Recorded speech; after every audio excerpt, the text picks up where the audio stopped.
છોટાઉદેપુરના ઝોઝ ગામની કસ્તુરબા ગાંધી બાલિકા વિદ્યાલય જે બંધ કરી દેવાતા વિદ્યાર્થીનીઓ અને વાલીઓમાં ભારે રોષ।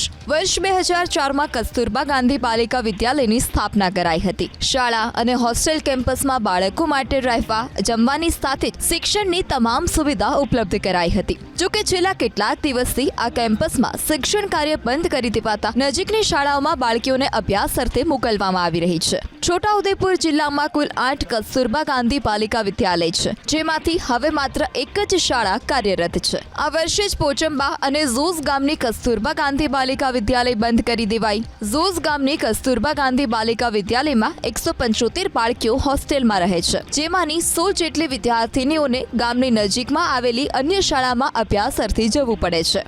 વાલીઓ અને વિદ્યાર્થીનીઓની માંગ છે કે ઝોઝ ગામની કસ્તુરબા ગાંધી બાલિકા વિદ્યાલય ફરી શરૂ કરવામાં આવે।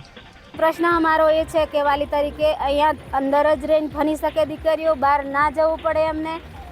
એના માટે અમે વાલી મિટિંગ રાખે તો કહીએ જ છે, પણ આ લોકો શું વિચારે છે કંઈ ખબર પડતી નથી કે સરકારનો શું વિચાર છે। ખરેખર દીકરીઓ માટે આ સેફટી જ્યાં હોસ્ટેલ હોય ત્યાં જ અભ્યાસ કરી શકે એવું અમે વિચારીએ છીએ।